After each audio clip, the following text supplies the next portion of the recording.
Kia ora, I'm Chelsea Daniels, and this is The Front Page, a daily podcast presented by the New Zealand Herald.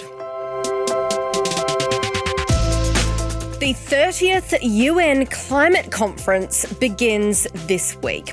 Nations will gather in Belém, Brazil for COP30, and while the Trump administration isn't intending to send anyone, the US could still become the thorn in any deal's side. So as the world's brightest climate minds converge on the city that sits just on the outskirts of the Amazon rainforest, experts are asking whether anything substantial will come from these negotiations. Today on The Front Page, University of Otago Associate Professor Daniel Kingston is with us to discuss how important COP is and why we should care. So Daniel, tell me, what is COP30? So COP stands for Conference of the Parties. So just to back up a bit about what that means. In 1992, at the Earth Summit in Rio, most of the world's countries got together and signed a climate agreement called the United Nations Framework Convention on Climate Change. And so all countries in the world signed up to that. And since that treaty was signed, the signatories to that treaty have met every year since. And so that's a conference of the parties. So there's been COP1, COP2, COP3, and so on, and we're at 30. The aim of that initial treaty back in 1992 was to prevent dangerous human interference with the climate system. That sounds great, but it was just an intention. They didn't actually define what dangerous climate change was or how to prevent it. So the meetings since have been about trying to kind of, make those definitions. What is dangerous climate change? How ambitious should we be? Who should take the lead? Should people, some countries do more, do less?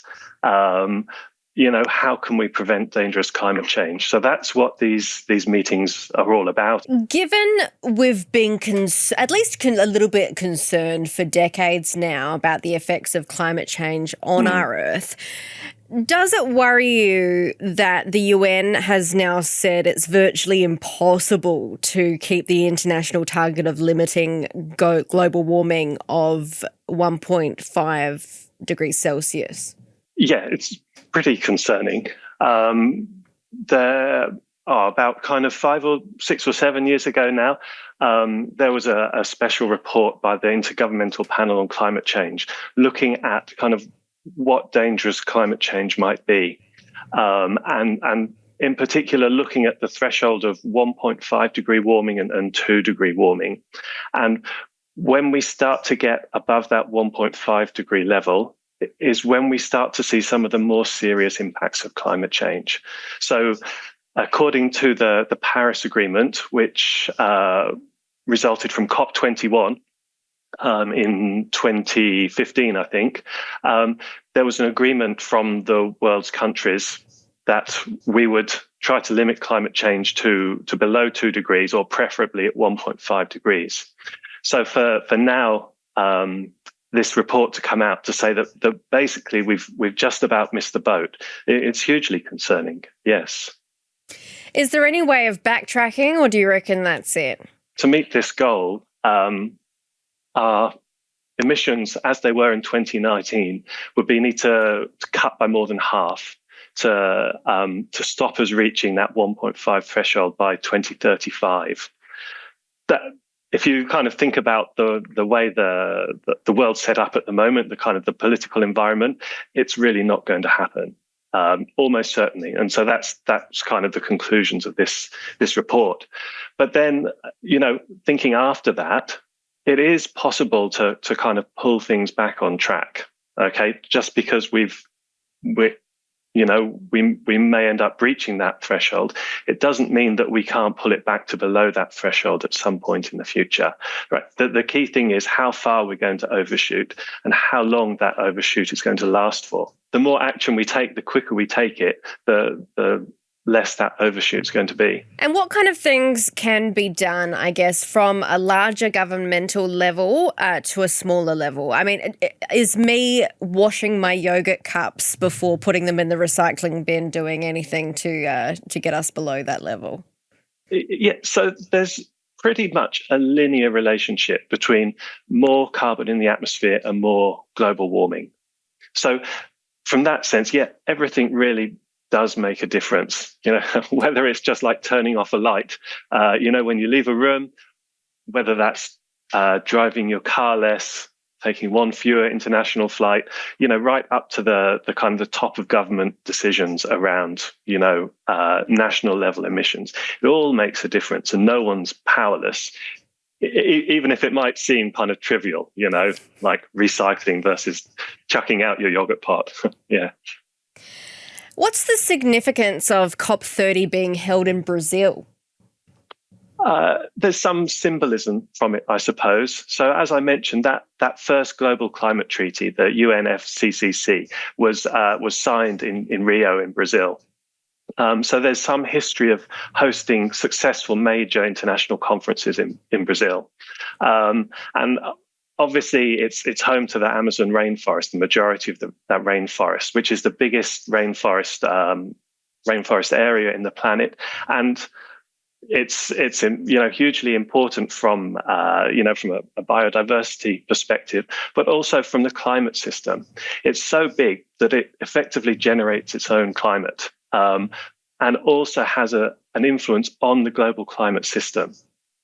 So when we think about tropical rainforest loss, we're actually influencing the global climate system as that system kind of shrinks and becomes degraded. So there's a lot of, symbolism from holding it there. And that information that we know about the Amazon, is that why we were planting so many trees a few years back? Wasn't it something like we were going to plant like 1 million trees or something? Yeah, it's not unrelated. So as a plant grows, it sucks out carbon from the atmosphere. So in theory, right, the more trees you plant, the more carbon you get out of the atmosphere. And so this country and others do use that sort of kind of afforestation process to meet some of their climate goals. It's not as simple as that. It depends what happens once that tree's finished growing, right? If you chop it up and burn it, then you're just putting that carbon back into the atmosphere. So there's kind of not so much of an overall win there. Old growth, existing forests, and native trees are often much more important, kind of preserving what we've got. There's a huge amount of carbon locked up in the Amazon rainforest, and the system as a whole sucks out carbon from the atmosphere at the moment. So it's holding back the level of climate change that has happened. But as it starts to shrink and as it starts to get degraded, it has the potential to switch to a carbon source, right? When you chop down those trees, when you change land use, that area starts being a net emitter of carbon instead of a net absorber. So yeah, planting trees is good, but it's not quite that simple. Yeah.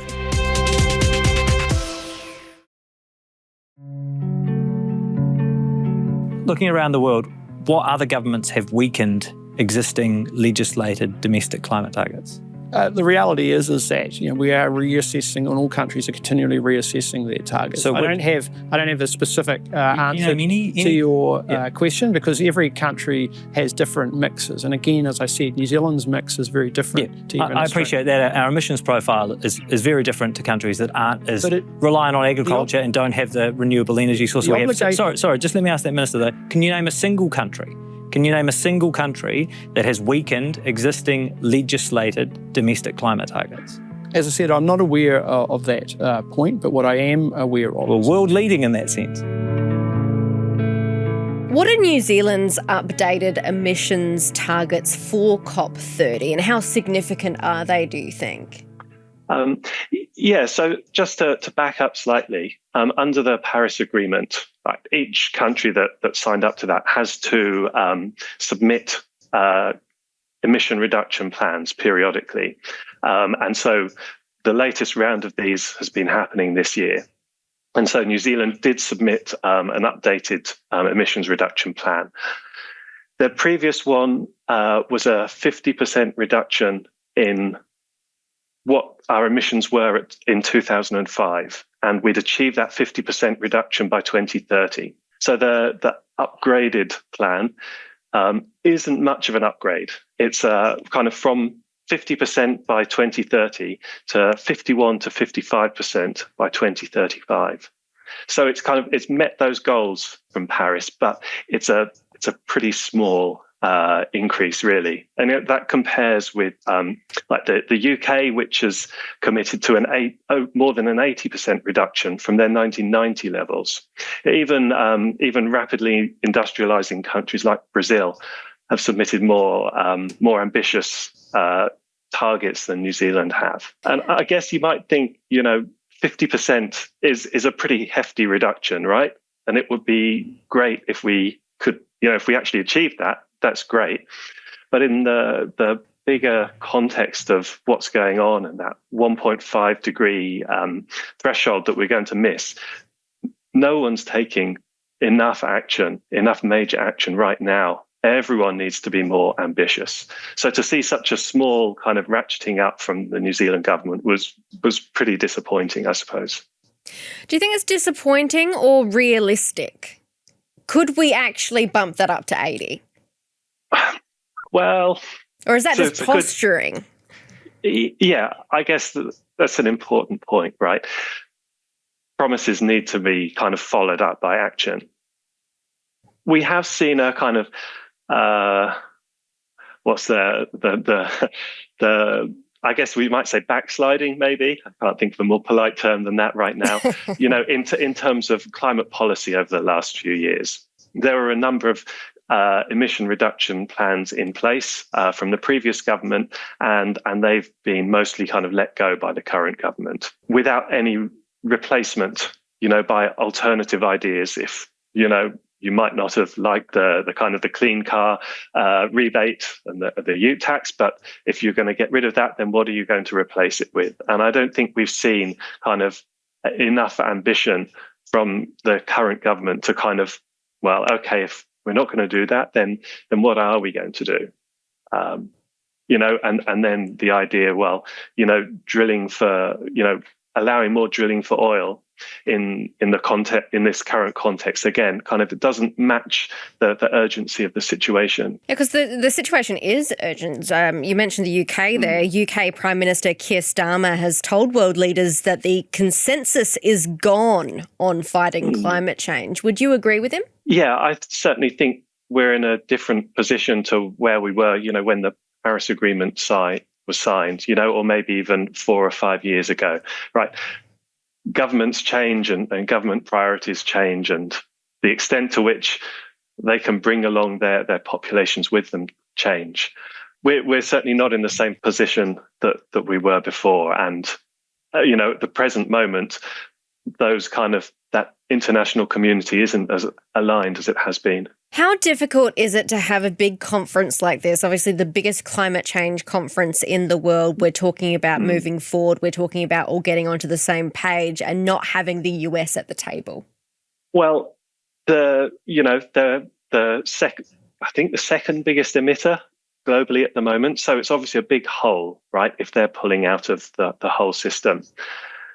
I guess there's a timescale issue here, though. In this, the political cycle in the US lasts for 5 years in terms of a presidential term. But what we're looking at here is something that's carrying on for decades, through to and beyond the end of the century. So there will be kind of, variations in how much different countries can commit to this. But there is a sense of kind of following the pack here, right? If everyone's doing it, then you become the kind of the oddball, the standout if you're not doing it. Well, even China's getting on board, aren't they? Yeah, exactly. So like China is the biggest emitter of greenhouse gases in the world, but they have the most renewable electricity generation installed in the world. They're installing more than anywhere else. And the cost of renewable energy is cheaper and cheaper all the time, to the point where, in many situations, it's cheaper to generate electricity renewably than it is from fossil fuels. So things keep turning, and there are kind of bumps along the way, associated with political cycles, but it's going one way in the end. And so I guess it's up to the rest of the international community to kind of stick with it.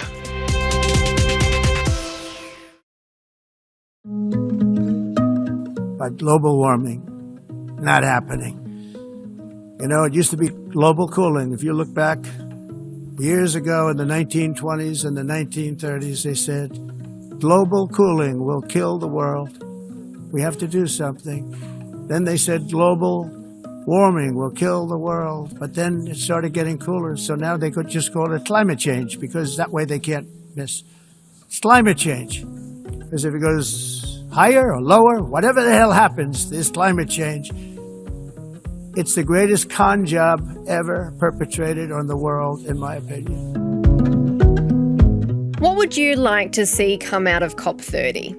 Recognition of the urgency of the situation, really. There are lots of kind of, big picture and also technical things that are going to be discussed there, from just kind of the general kind of feel of the room around the urgency to some much more specific actions, around energy generation, finance, and tropical rainforests, and so on. But just that combined will to do something that came out of the Paris Agreement, just to kind of see that bolstered, I guess. Do you reckon that when they signed the Paris Agreement all those years ago, that they actually thought that it was going to be this bad? Oh, I don't know. Do you know what I mean, though? It's just imagine. I can imagine all of them. That there's some media about it. People are saying, the Earth is warming, and they go and sign this document and go, look at this document, and then we get right up to COP30, and everyone's like, guys. I mean, Paris was a huge achievement, right? It was a big step forward.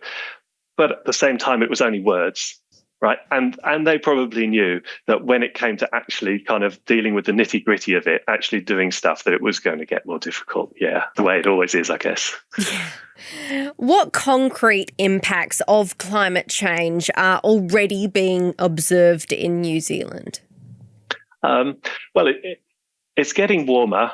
If you look at the temperature records, you can see that. Maybe you can't feel it kind of day to day, but we see it in other aspects of the environment, in terms of our snow cover shrinking, our glaciers shrinking year on year. We see it around extreme events. So, floods are a particularly obvious one. The Auckland anniversary weekend floods and Cyclone Gabrielle, they were all worse because of climate change, because they occurred in a warmer atmosphere. And there's some scientific uncertainty around just how much worse they were, but they were definitely worse.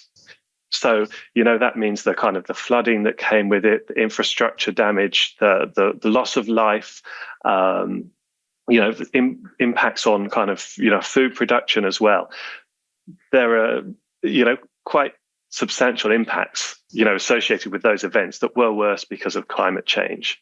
And we see droughts as well, becoming more intense internationally as well. Just, the past kind of week or so, Hurricane Melissa in the Caribbean, there was 16% more rainfall in that because of climate change. Winds were 7% stronger because, it was happening in a warmer atmosphere. So, we don't have to look too far to see those sort of concrete impacts. And what climate solutions or innovations would you like to see the most in New Zealand? What can we really harness and make our own and really lead the world in? We're going kind of slightly into my kind of personal opinion now, rather than my kind of professional expertise as a climate scientist. But look, we've got most of the technology available to deal with this, right? Electric cars are pretty good, and they're getting better. Rooftop solar is cheap, right?